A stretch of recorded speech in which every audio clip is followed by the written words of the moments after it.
is on an airplane or about to get on one. So I'll be running the meeting today, but you can look forward to his expertise moving forward. So first thing we want to do is welcome, we've got some new appointees, and we would like for them to just tell us a little bit about themselves and what they think about parks. So is Quincy Grant here? I didn't see him. Okay. Quentin Whiteside? Yes, sir.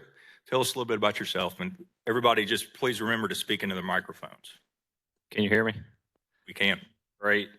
Well, my name is Quentin Whiteside. I am originally from North Little Rock, Arkansas, so right across the river. I live in Little Rock now. And I went to school at Fayetteville for undergraduate and law school. Spent a little bit of time in Washington, D.C., about 5 years in between. And now I'm back. I'm an attorney at Wright, Lindsey & Jennings law firm, and I'm also the chief operating officer there. So I've learned a lot about budgets and all the fun stuff that we get to work on here. I love parks in Little Rock. I think that y'all are doing a great job. I have two little kids, and so we go to War Memorial Park. I mean, we go to all of them. Well, I like to play golf down at Rebsman. I've run the half marathon the half marathon before. So I used to play golf at Hyman and War Memorial all the time too. So I feel like I've have a good idea of the park system, a little bit of it. So excited to be here. Thank you. We won't hold the North Little Rock thing against you. It's okay. My wife does all the time. Okay. So. Okay. At least somebody's keeping you in line. Now we'll move on for a roll call and then approval of the minutes. So who's going to do the roll call? Mahogany. Thank you, ma'am.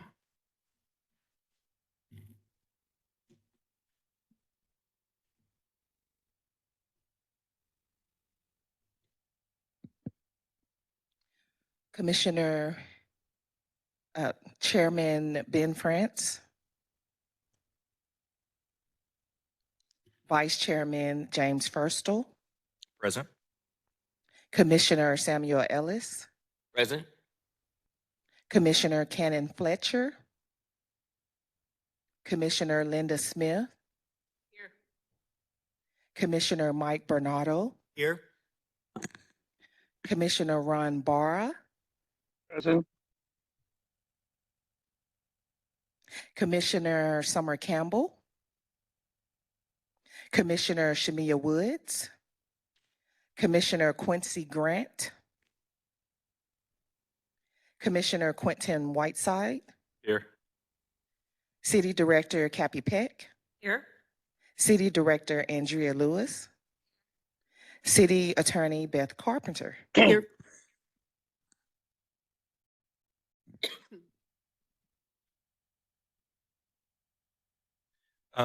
Do we have a quorum?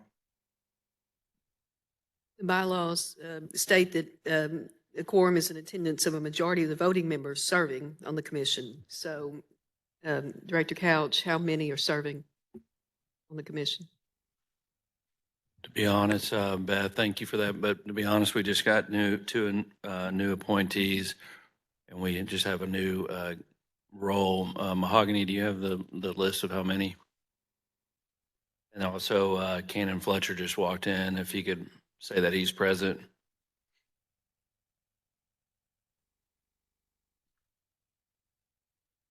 By my count, we're good. I just wanted to verify. As long as we have a majority of the commissioners that actually serve on the commission. I think we're good. Appreciate that. You guys have a copy of the January meeting minutes, so I'll entertain a motion for approval of those minutes. I move the approval of minutes in January. Thank you, Linda. Can I get a second on that? I'll second. Thanks, Mike. Any discussion or amendments to the minutes? Hearing none, all in favor of approval, say aye. Aye. Aye. Any opposed? All right, the minutes are approved. Now we're going to move on to citizen communication. Yes, please. Yes.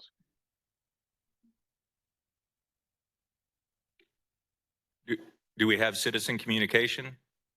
Okay. Please come up and introduce yourself and communicate. And you've got 3 minutes. Yeah. 3 minutes. Wow. Okay. My name is Barry Goldberg. I am here to talk with you today about MacArthur Park. I was the chair of a committee. I won't go over all the details over 3 minutes, but the Rotary clubs in the Little Rock area banded together in 2004, a long time ago, and we planted 120 trees to establish a Rotary Grove in MacArthur Park. The agreement with the city, when we put it all together, working with Pete Roush and the department then, was that we would fund them and we would provide volunteer help to get them planted on planting day, and that the city would then be accountable to care for the trees and the plaques that went with them. You can see on the stuff that went out, there was an area of the park aligned in one of those photos down pretty much on the west side, I'm sorry, on the east side, where we planted. And the only thing left standing today is one poor sad tree with one poor sad plaque and the bronze plaque that's on a boulder there. I'm not very involved locally. I travel about 160, 180,000 miles a year, but I was down at the park. Pete Roush and I used to walk regularly, and it was fine. I have not been there for a long time. I left in my seat with the MacArthur group and when the park was established, when the Grove was established. And candidly, I'm here to figure out how we get that Grove reconstituted. It was a collaboration between the Rotary clubs and the city, and unfortunately, the care of the trees, watering of the trees, whatever is required, they're gone. So I don't know how to move forward, but I'm here to find out if we can get some energy behind it from the Parks and Rec Commission. Barry, remind me when those went in. 2004. Okay. It was the 100th year of Rotary. I was a new Rotarian, and somebody said, well, we're going to plant a tree at MacArthur Park. And stupid me, I opened my mouth and I said, 100 years? Why aren't we planting 100 trees? And I got a project. So that was 2004. Yeah. What you get for speaking up. Yep. I appreciate you coming today to the meeting and sharing this information. I was not aware of any of this. I was aware of the plaque, but I didn't know about the 100 trees. Do you have any information or any kind of agreement that we can relate back to? And not to, that you have to answer that today, but would like if you could share your information, leave your information, and we'll reach out to you and contact you and further this conversation on and make this right. But we just would, I've been here for almost 18 years and I know little to nothing about it, but we'll be willing to work with you and understand more of the project. And we're excited to have trees in MacArthur Park. And there's a great group that's been meeting there every Friday morning at 8 a.m. I recommend that you come and speak with them. Initially, I was like, well, goodness, that group should know, right? But they've only been doing it since, I think, 2006. They did know. They were the beginnings of the MacArthur group were part of helping to plan this. Okay. I do have records from the donors, and I have pictures from the event and such. Okay. Pete Roush was the on Right. lead for the city, so any of his records would also probably be useful. Yeah, so I do remember Pete Roush, but he's been gone for a long, long time. Yep. And we can go through some of our records, but if you had any records or the Rotary had any records, that would be helpful. But again, please leave your contact information and we'll reach out to you and we'll continue to figure out how to work with you to get these trees back or what we can do to work together. Great, I appreciate it. All right, thank you. Thanks, Barry. Thank you. All right, we're going to, unless anybody has a major objection, we're going to leave staff reports over to the end because I want to make sure we have enough time for some of this new business discussion that I think's going to really help us moving forward in terms of structure and operation of this commission. So Anybody have a problem with that?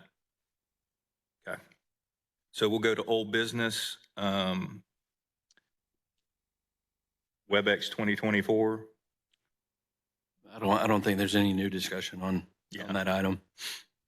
Would like to say I appreciate staff. I did request staff to do a lot of training on our WebEx. And we were able to get started without any hiccups this morning, knock on wood.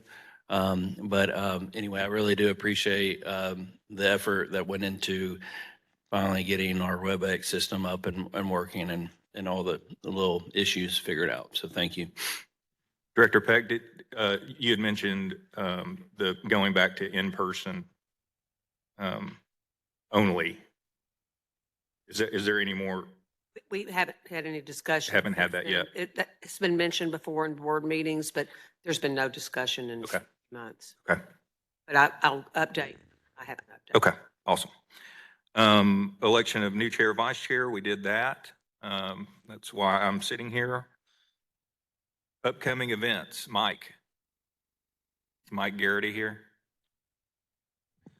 Yeah, so I don't know if Mike has. Tell us about the eclipse. Yeah, so we switched from Mike to Brittany to help with some of that because Brittany is our new marketing communications. But since Mike has come up to the podium, I'll just let him speak real quick because his big event, he's the assistant director to the marathon, and this will be his last meeting before the marathon kicks off in March. And so we'll just let him speak just briefly about the marathon and what the numbers look like this year and any new exciting events. All right. Thank you for allowing us to stop by here. We are 16 days away from the marathon weekend. March 1st, 2nd, and 3rd is our weekend of events. On Friday is our Health and Fitness Expo from 10 to 7. This is all down at the State House Convention Center.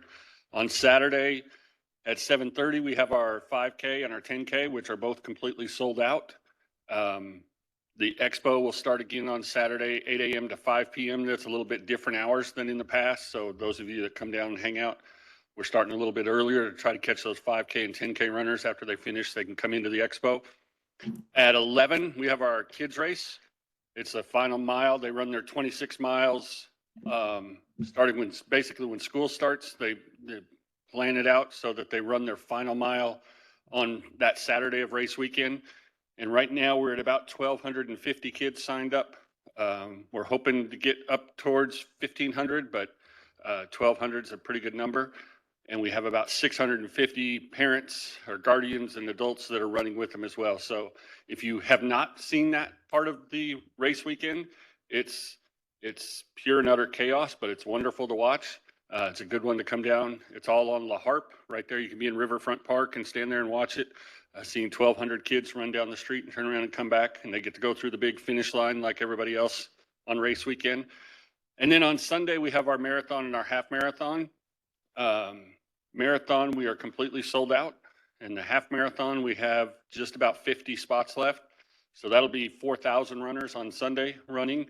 On Saturday, it's a total of about 4,500 with the kids race and the 5K and 10K. So all told, we're about 98% sold out. This time last year, we looked up the numbers last night. We were down about 75, 76%. So we've seen our registrations really bump up this year. It's coming back pretty well since COVID. Big change this year for us is the course for the marathon and half marathon. We're going back to the pre-I-30 construction course.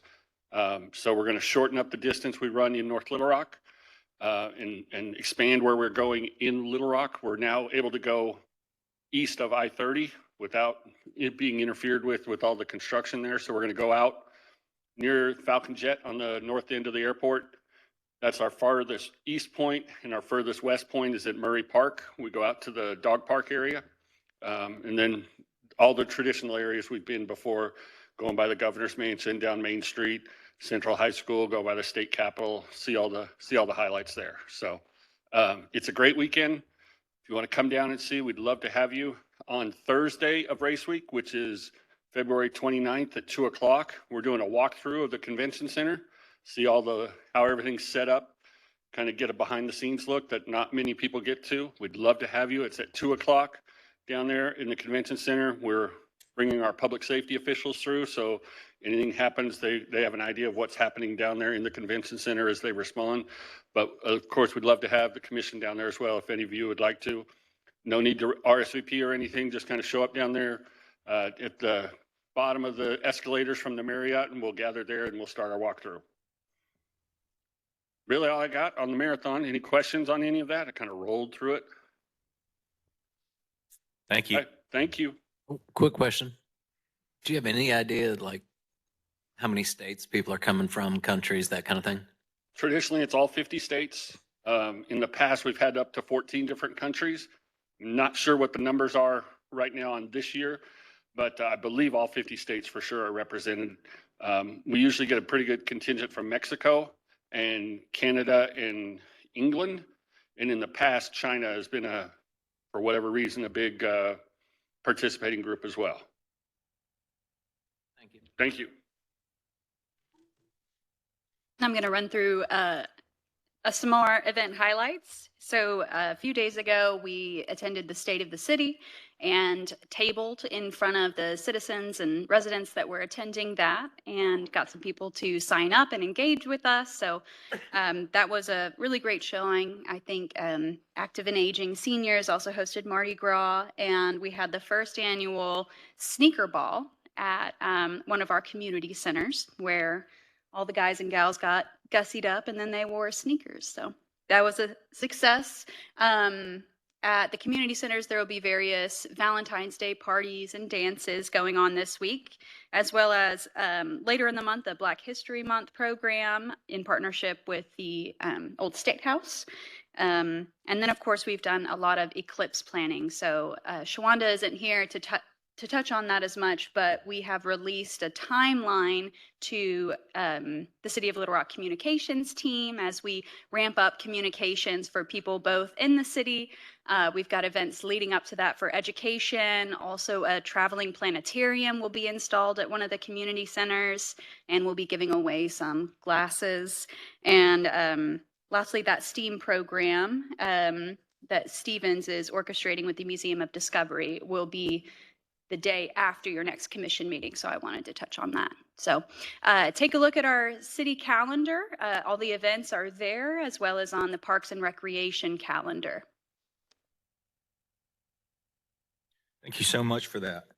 Okay, we're moving on to new business and with a presentation for Hyndman Park Neighborhood Association. We're ready for you. I'd like to welcome City Director Joan Adcock as well. She's in the room and she's part of this group and has brought some of this to our attention. So wanted to welcome Director Adcock to the presentation here. Thank you. Good afternoon, commissioners and everyone else that is watching. My name is Benita Franklin.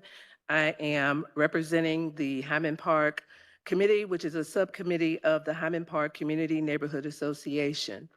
Everyone should have a copy of our recommendations for Hyndman Park. First of all, I want to start out with the members of that committee. Director Joan Adcock is our president, of course. Mr. David Houchin, who is here, he's a member. Chuck Bishop is not here, but he is one of our members. He had other business to attend to. Ms. Marilyn McBride, who is here. Ms. Catherine Gossine, who's not here, and myself, Benita Ross Franklin, who has been nominated secretary by Director Joan Adcock. Thank you very much. All of the members have lived in the Hyndman Park community for 20 plus years. And our number one concern is that any and all upgrades made to the park, any additions, that the first consideration be the noise.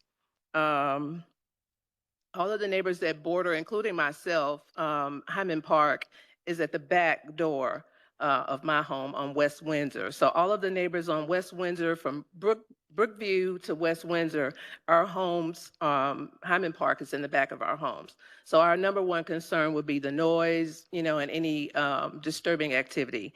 No excessive noise or activities in the park. And looking at our submission requests, I personally, out of the 63, there's 63 parks in Little Rock, correct? So out of the 63 parks, I personally visited about 10 parks. And I was most impressed with Riverfront Park, of course, which is 39 acres, I believe. Hyman Park is 200 and some odd acres, Bull Park, and I think Gillum Park is another one that has over 200 acres. So when I visited Riverfront Park, I was most impressed with what was going on there. And I recommend that some of the things that are going on at Riverfront Park take place at Hyman. But listed here on our request, number one is the upgrade to ball fields and basketball courts. Also, an upgrade on our playgrounds to include splash pads and a disability accessible playground equipment. That was one of the things. I took pictures when I went to these. I think I visited 10 parks, and I took pictures and I submitted them to Director Adcock, and we both were really impressed with the splash pads and the disability accessible playground equipment, which we think would be wonderful for Hyman Park. Number three is to add picnic tables in various areas throughout the park. With our acreage, we feel like that would bring about some beautification to our park and make a little bit more accessible for people that are visiting. Number four, upgrades and repairs to Hyman Park Clubhouse, up and down stairs for future neighborhood association meetings and events. Our clubhouse is literally falling apart. The animals and the critters are taking over. So that's one of the things. We currently have our neighborhood association meetings there in the clubhouse, but we found out that there's a downstairs as well. And I think what was happening down there is that the golf course personnel was using that space to store their golf carts. I think that's what it was being used for. But we think that upgrades to the clubhouse, it could be functional for different events for our community, and possibly bring some revenue as well.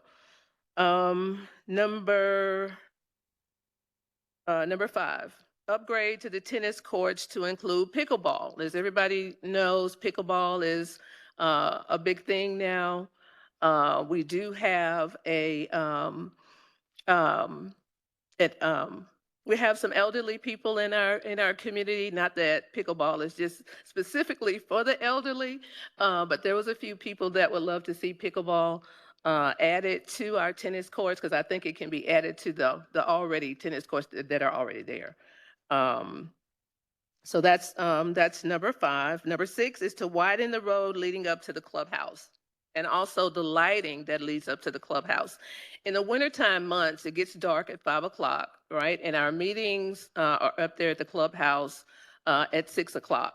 So coming up and down that hill, it's very dark, very dark. There's no lighting there. So one of our recommendations is to add lighting going up that road. Also beautification, because the brush is kind of growing out of control. So the beautification going up to the clubhouse, as well as the lighting, is another one of our recommendations, and to widen that road, because it's really tight going up and down the road.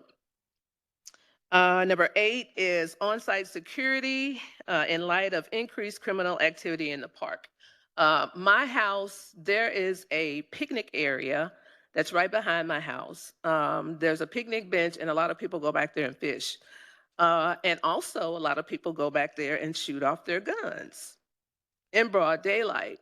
Sometimes the police have told us to call, even though you may not, and sometimes they ask for a license plate. Of course, I never can see a license plate, but there has been some times that I've seen these vehicles pass by after they're done shooting. So one of the things that we recommend is that there be on-site security that can kind of just be visible. And I think that's a big part. As long as there's some visibility of security, then whoever's, attempted, with this criminal activity, they would be less likely to do so.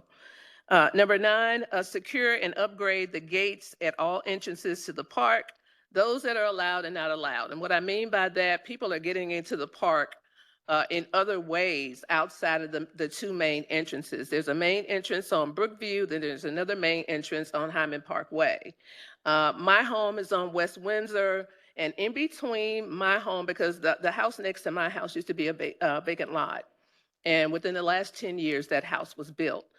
So people used to use that little walkway to walk through the park. So now that that house is there has been times when people literally drive between her house and my house to get down to the park.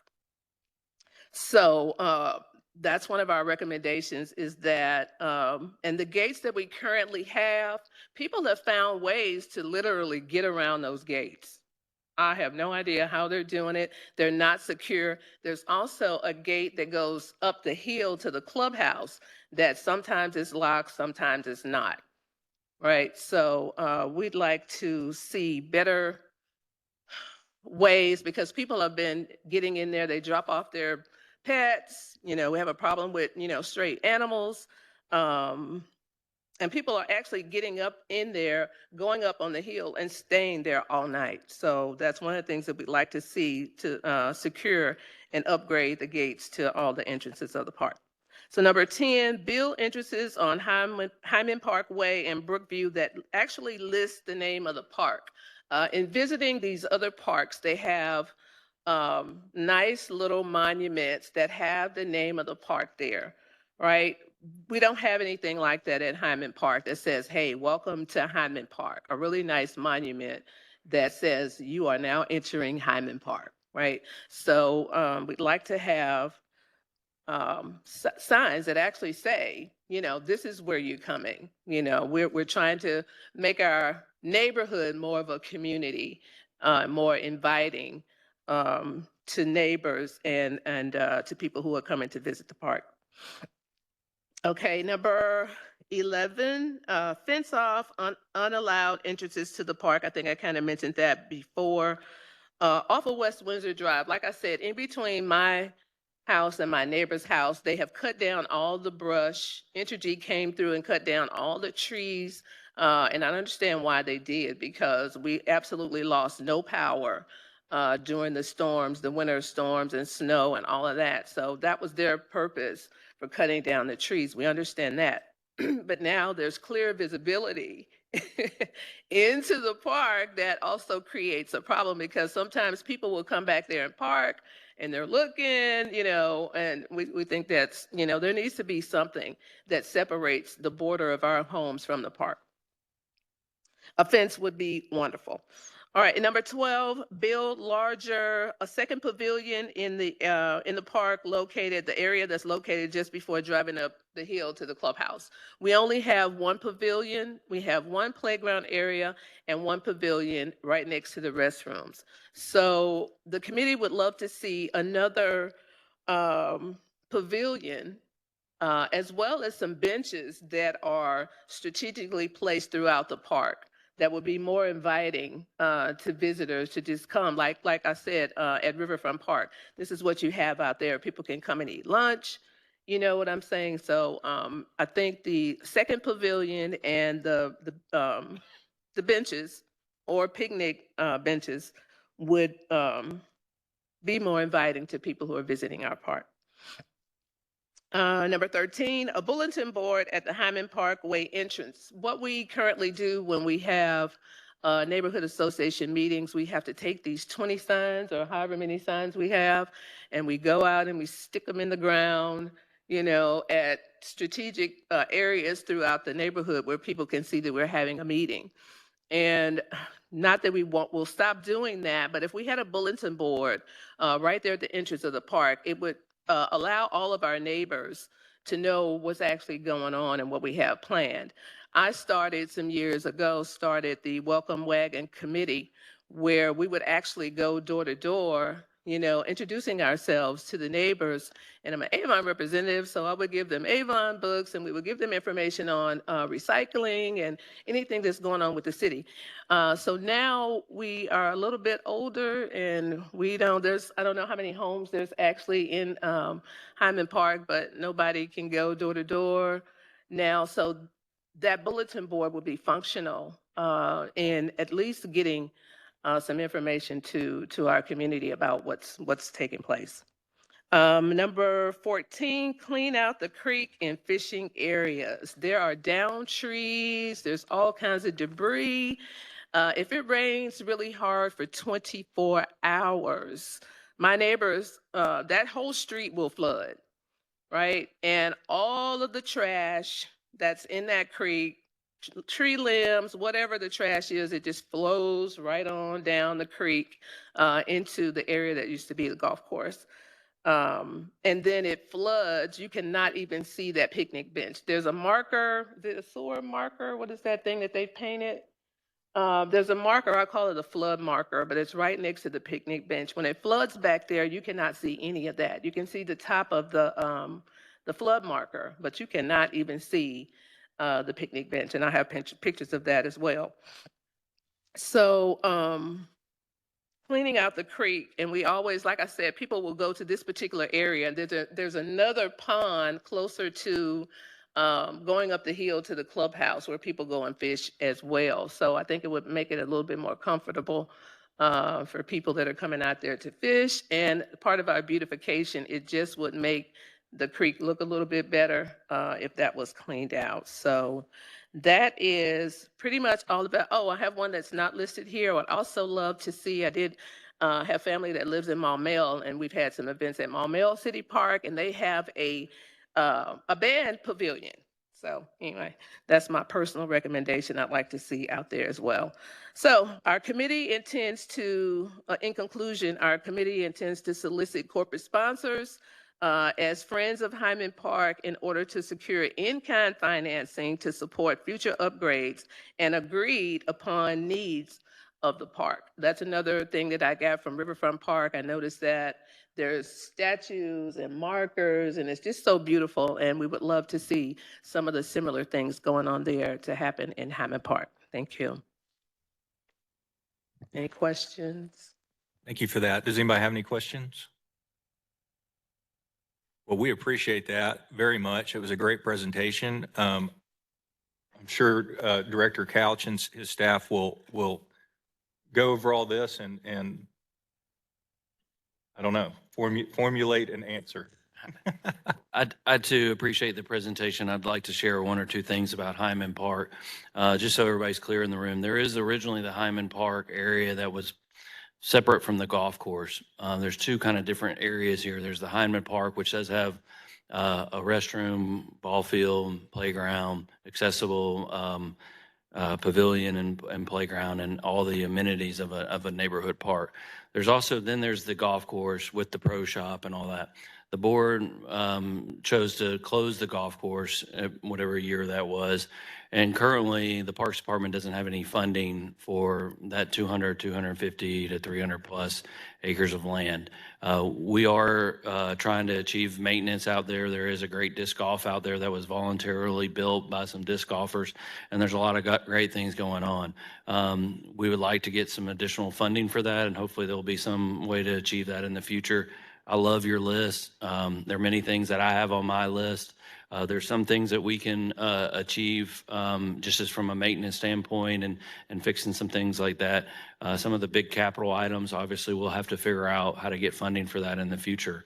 So I appreciate that. I do recommend that you apply. We have a fill out for a request, special infrastructure request form on our website, and you can fill that out. That will be for our future bond money that we still have. So we have allocated bond money, and we're spending some of that now, and we'll be having a new round of that in the future. There's that, and then there's also a process that I've just started. We just got it approved with the city board for a proposal for a master plan. So we have a rough master plan, a big idea when the golf course was originally shut down, that was generated from a task force group, and that's what some people might have seen here or the public has seen. We actually now are moving forward with the design process to get that even more detailed. There'll be a lot of community meetings. I made sure that we had a lot of community opportunity. So your committee, your neighborhood, and all will be invited to be a part of that. And so I think this is an opportunity for you to share your desires there as well. But I also will say that currently there's no funding for any of that to be built. But the opportunity is that we make a master plan so then we can present it to the board and the board can help us find some money for the future. So thank you for your presentation. All right, any other questions from the commission? Before we move on, I just wanted to recognize that new Commissioner Quincy Grant, I believe, is on virtual. I'm not going to ask him to speak or anything at this point, but Quincy, just so you know, you'll have to introduce yourself next time. But we're glad that you're on. Mr. Chair, it is the new commissioner that's online. If he is to be counted present, he needs to be seen and heard. So for this meeting. Well, I'm not worried about it. We've got a quorum, so we'll just move on and we'll. And it's my job to Sure, mention that, absolutely. because if he misses the requisite number, which is 3 consecutive or more than 25%. Quincy, is there a way to turn on your camera and microphone?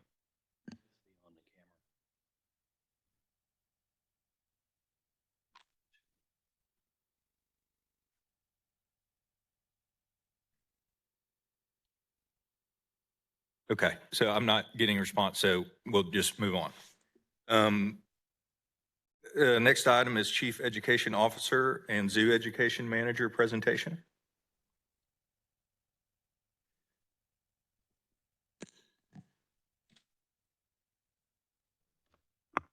Good afternoon, everyone. Can you hear me? Wonderful. All right, my name is Jessica Duvall. I'm the Conservation Education Manager at the Little Rock Zoo.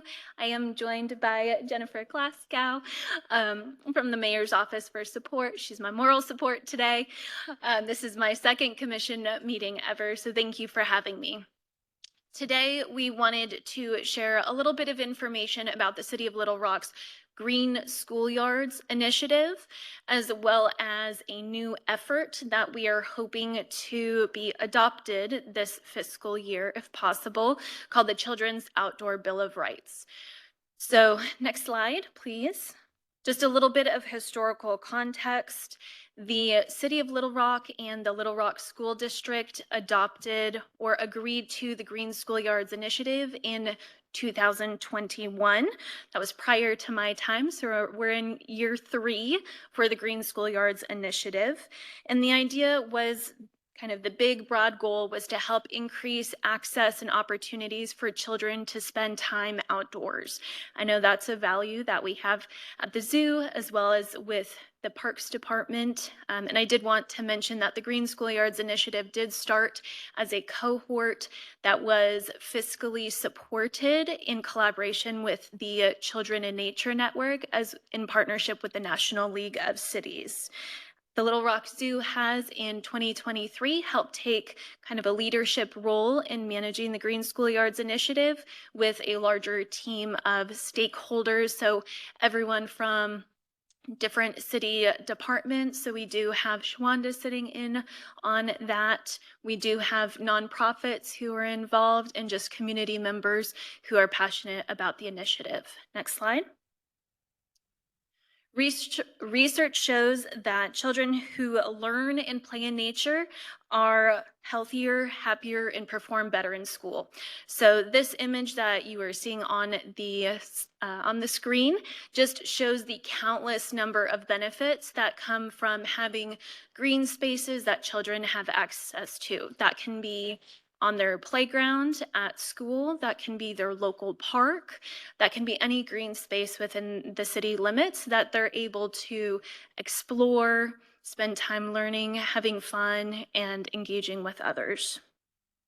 We do know, however, that access to green space and the related benefits are unequally distributed amongst the population. So we do know that. There are countless benefits to spending time outdoors, and this effort is, or this initiative is to help increase, hopefully, those opportunities for students not only of Little Rock School District, but our residents as a whole here in Little Rock. We are focused on the children though, but we know with children there comes their caregivers and all the other folks who might be in a family or community unit. Next slide. So these images, I recognize they might look a little bit small, but these are kind of heat maps with an overlay of where a couple of our Little Rock School District schools are located. They show attendance zones as well as schools that have disproportionately been affected by cardiometabolic conditions. So students who may be experiencing higher rates of obesity or some of those health concerns. It's my understanding that when the Green Schoolyard Initiative was started and talked about, this was one of the major influencers of making sure that we brought this Green Schoolyards Initiative to life and were able to help create transformations at certain schools across the school district, as well as thinking about the larger picture of green spaces. There are similar health disparities with obesity-related conditions, inadequate sleep, stroke, all of those kind of health-related things that you saw the benefits of on the previous slide. We are seeing in these areas that higher disproportionate amount of impact. Next slide.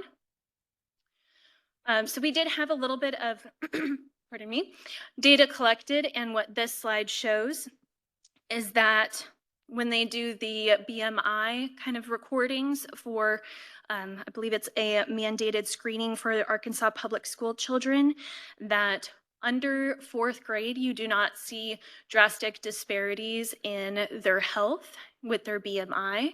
But we know with this data that when they hit 4th grade, we start to see a much greater impact.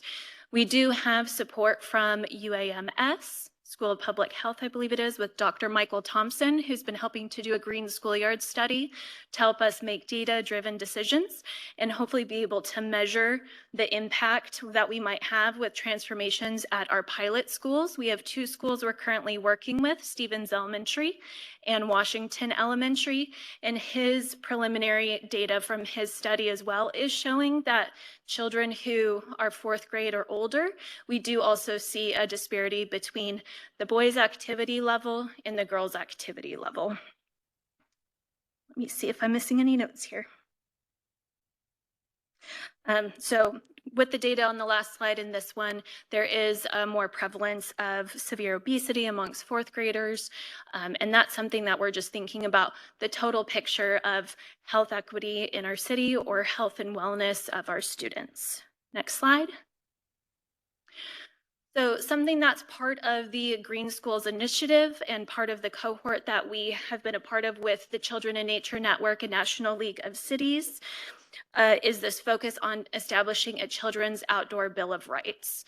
So here in Little Rock, we are one of, I believe there's 15 cities, I believe, that are doing 11 to 15 cities that have been a part of the Green Schoolyards Initiative.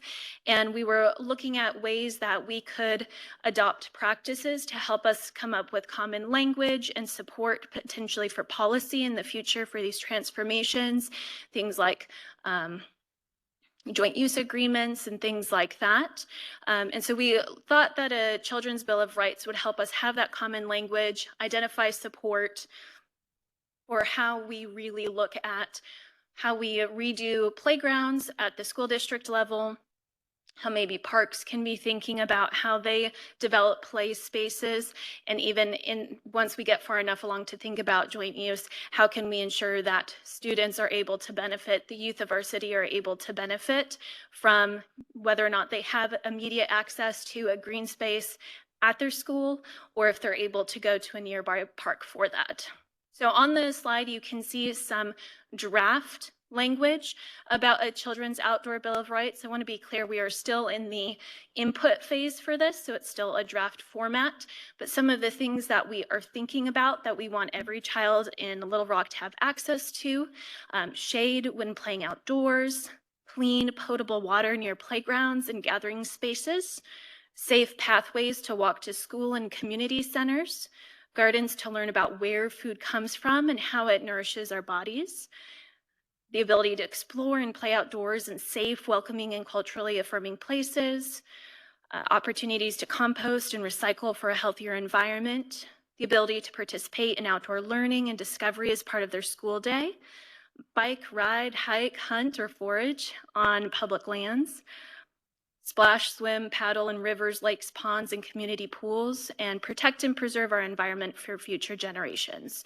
So there is a draft document in the works.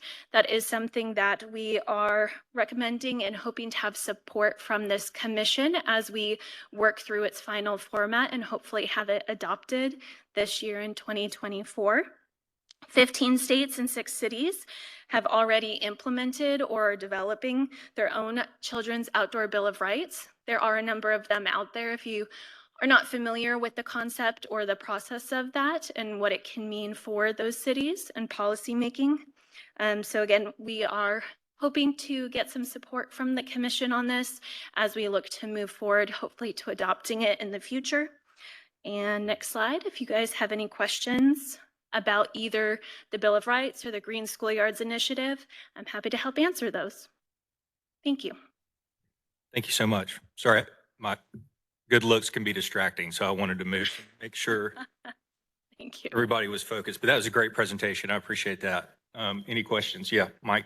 Thank you for the presentation. So just curious, is there anything top of mind that you think Parks and Rec and the way we do our parks doesn't align to any of that, or something that we need to do better or be more mindful of to align to your initiatives? Sure, that is a great question. And I do think that the work that we've already been doing in collaboration with the Parks Department, I think means we're already doing a lot of really great things.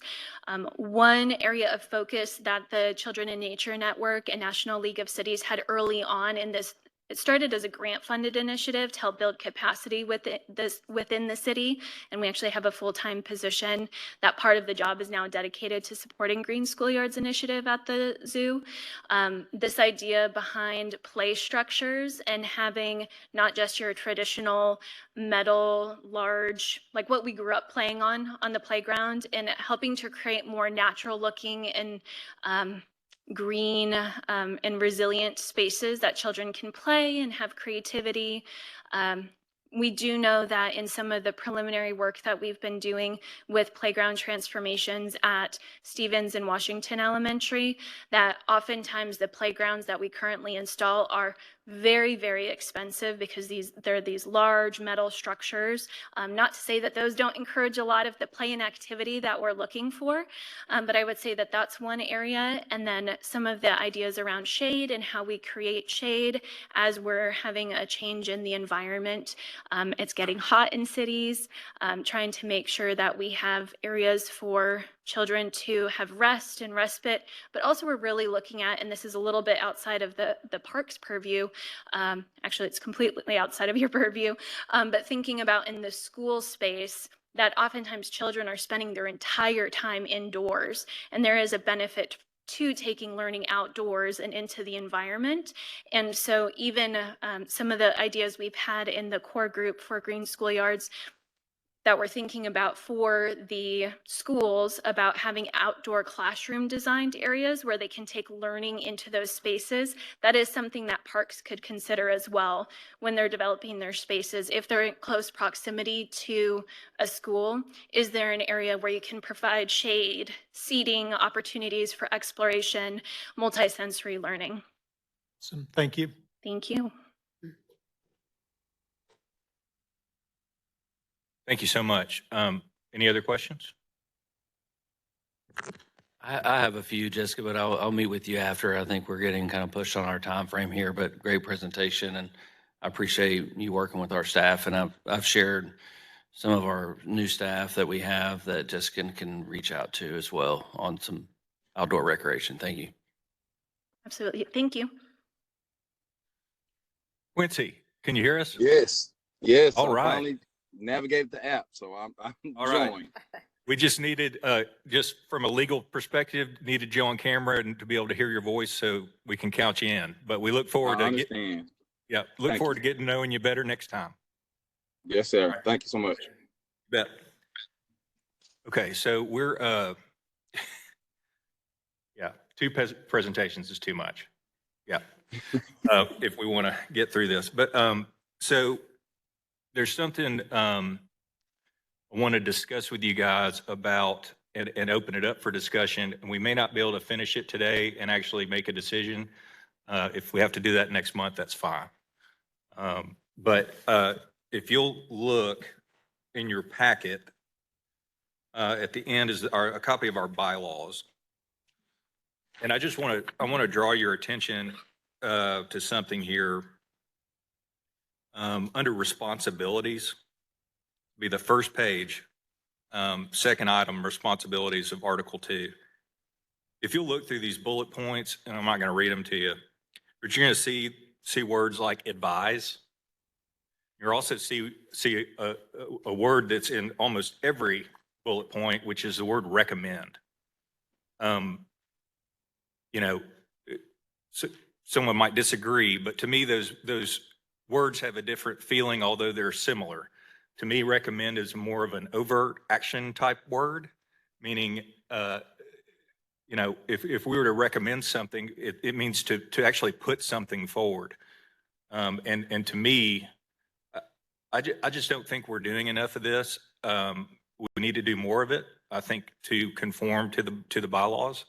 And I think what Ben, I know, would like to do is create more opportunities for us to make some decisions and to actually give staff our recommendations and support, and actually, you know, vote on stuff.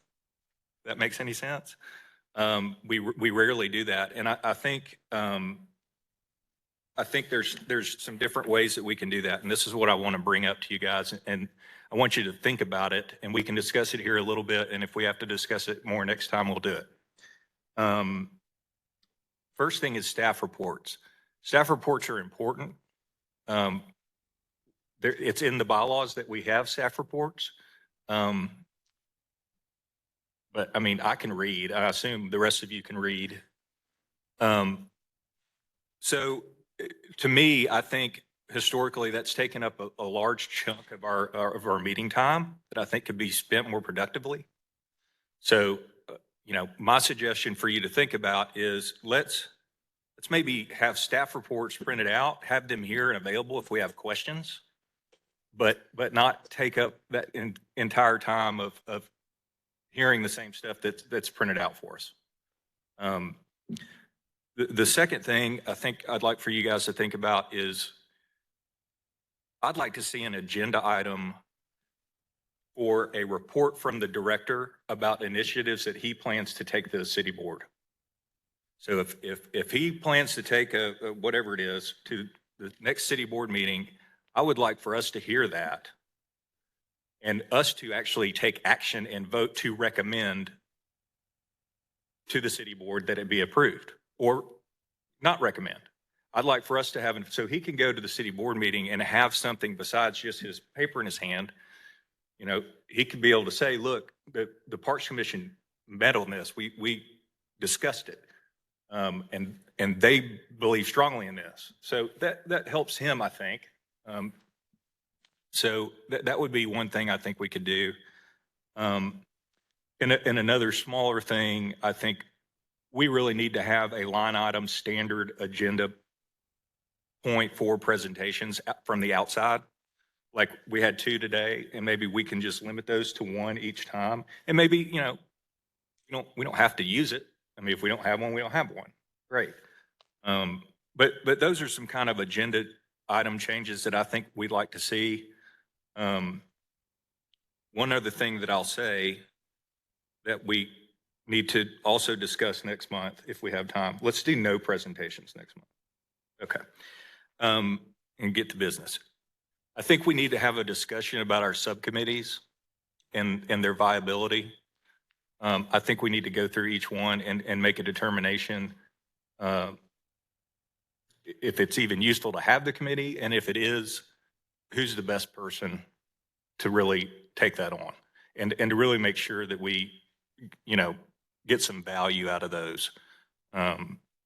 Because, you know, take social media, for example. I mean, we've got Brittany now, so it's like, she doesn't need our opinion on a lot of that stuff, I don't think, unless she needs it.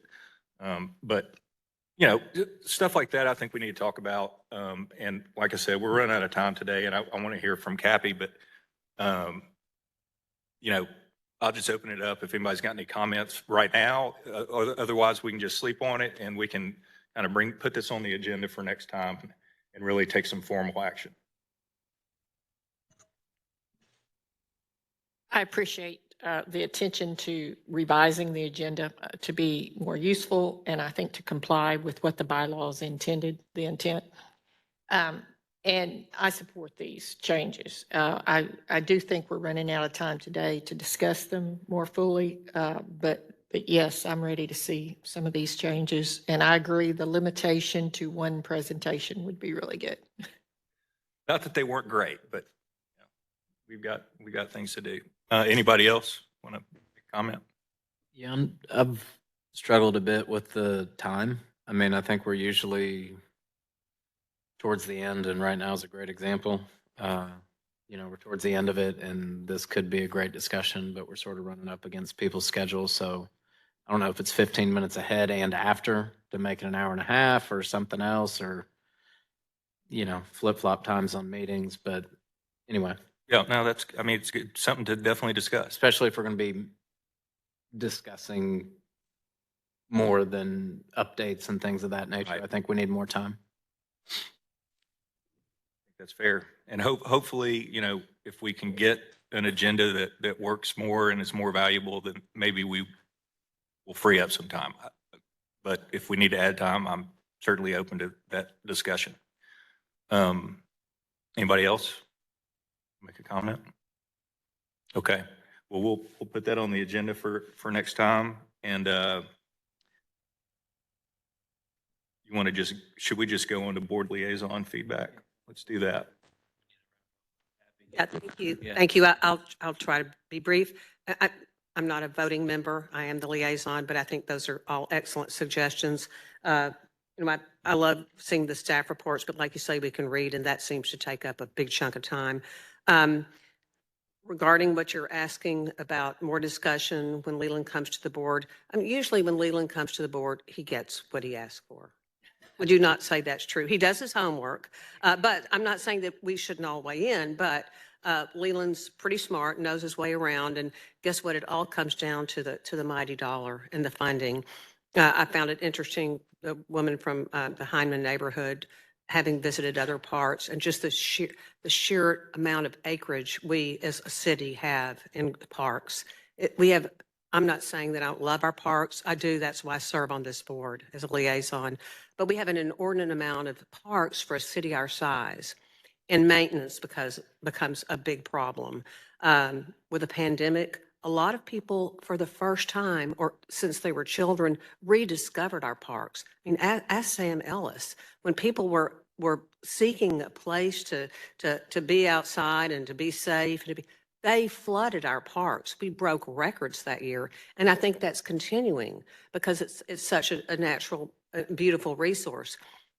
We have some difficult things ahead of us at the city. If you listened to the State of the City address last week or you attended, we're going to go after the sales tax again. Maybe the third time's a charm. I personally think if we keep it focused on the 3 Ps, which are those kind of sales tax initiatives almost always pass. That's public safety, public infrastructure, and parks. There is a fourth P, port, investment in the port, but we have got to fund our parks and do a better job of maintenance. They're outstanding, but hearing that list of what they want at Heineman and comparing it to a riverfront just kind of made me want to crawl under the table and cry a little bit because we're talking lots of money. So anyway, I think you'll hear more about the sales tax initiative. I don't believe the board has had an opportunity to weigh in yet. My weigh in will be parks, and take care of what we have. That's all I have. But Leland, I appreciate your expertise and wanting to have more feedback, but Leland probably has a list of about 500 items that we need in our 63 parks. And he does a great job of getting grants and funding these things, checking the temperature of the board and kind of chipping away at these things a little at a time. Is that fair to say?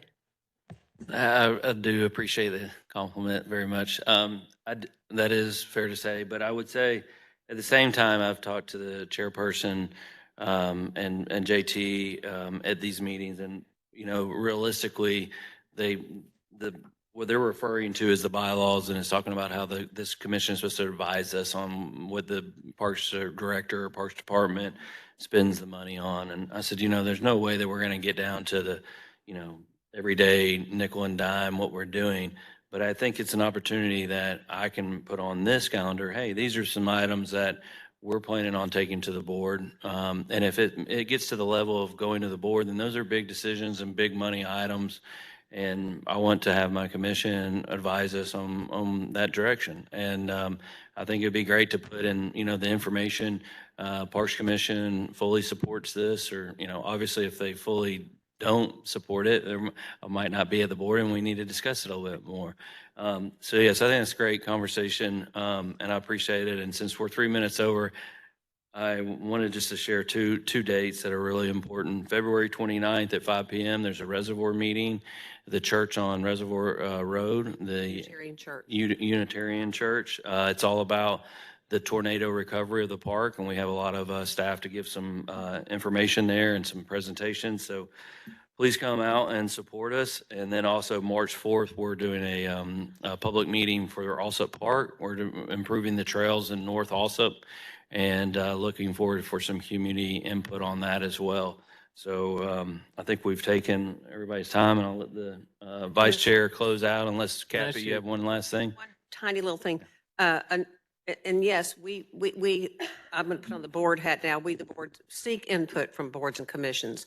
And a lot of times when there's something that pertains to a particular board and commission, a letter will be read, that the commission supports this or that. I would also encourage all of you as individuals to work with your ward director or the at-large directors. If there's something in particular, in your neighborhood or at your favorite park, that's our job. And so I think we have to just cast the net a little bit farther and work with the board, the city board, work together as a commission, work with Leland, and come up with some things that are feasible for us to do at this point in time. And just fingers crossed that we can come up with a package that the public will have an appetite for in the general election in November. And I don't really know anything about it. I just know that the mayor mentioned the 4 Ps, and so I'm on board with the Ps. Hey, Leland, are you guys going to put up anything regarding Reservoir, like signs at the top side of Biscayne, bottom side of Leewood? I mean, just on Reservoir Road, neighborhoods that are funneling off of that. I mean, all those neighborhoods should know about this because it's their park. I just didn't know if there's little, corner I mean, for the placards. meeting? Yeah. Oh, yeah. Because, I mean, a lot of people anymore, it's all disjointed with social media that just because you're putting it out there doesn't mean anyone's seeing it. And you're driving by certain roads all the time if you're living in those neighborhoods. I think Brittany might want to cover that. Brittany? Yeah, I'm helping set up that meeting and doing the community outreach to get folks in that community there. So today I met with the Unitarian Universalist Church, and they're connecting me with someone in their congregation that has a list of all of the apartment managers. So we plan on sending direct communication to the apartment managers in the community right there, as well as neighborhood association. And I'm also meeting with Joshua Baxter, who has been on the front lines talking about this with the community. So we'll use those people and vehicles to try to focus the outreach on the people that will be using the park. Okay. And I also, since that is my ward, have reached out to all the surrounding HOAs, people in Leewood. There's not really a neighborhood association. It's a pool membership, weird thing. But I've gotten my word out to the people that call on me frequently who live in Leewood. Yeah, Leewood's a big user of Reservoir, for sure. Always has been. All right, so if there's nothing else, next meeting is going to be March 13th back here. You will have the immensely talented Ben France running the meeting, hopefully. With that, we're adjourned. Appreciate y'all.